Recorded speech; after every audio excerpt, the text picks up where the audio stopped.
एक बार देवताओं और राक्षसों के बीच अत्यंत भीषण युद्ध हुआ। कई दिनों तक चले इस युद्ध में अंततः देवता विजयी हुए। असुरों पर मिली इस जीत से सभी देवतागण अभिमान और घमंड से भर गए। वे स्वयं को सर्वश्रेष्ठ और सर्वोत्तम मानने लगे। देवताओं में उपजे इस मिथ्या अभिमान को नष्ट करने के लिए माँ दुर्गा ने तेज पुंज का रूप धारण किया और फिर देवताओं के समक्ष प्रकट हुई। तेज पुंज का इतना विराट स्वरूप देखकर समस्त देवता भयभीत हो उठे।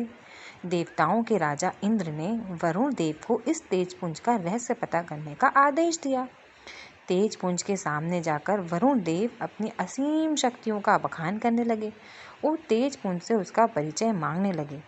तेज पुंज ने वरुण देव के सामने एक छोटा सा तिनका रखा और कहा कि यदि तुम वास्तव में इतने बलशाली हो जितना तुम स्वयं का बखान कर रहे हो तो इस तिनके को उड़ाकर दिखाओ। वरुण देव ने पूरे वेग से अपना समस्त बल लगा दिया, पर वह तिनका रत्ती भर भी न हिल सका।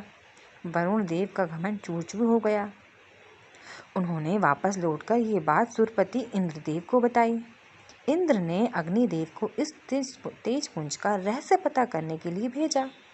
तेज पुंज ने अग्निदेव से कहा, अपने बल और पराक्रम से वे तिनके को भस्म करके दिखाए।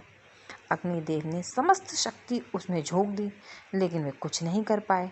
अंततः वे भी सिर झुकाकर इंद्रदेव के पास लौट आए। इसी प्रकार एक एक करके समस्त देवतागण तेज पुंज की चुनौती से परास्त हो गए। अंत में देवराज इंद्र स्वयं सामने आए, लेकिन उनके बस में भी कुछ न रहा और उन्होंने भी हार मान ली।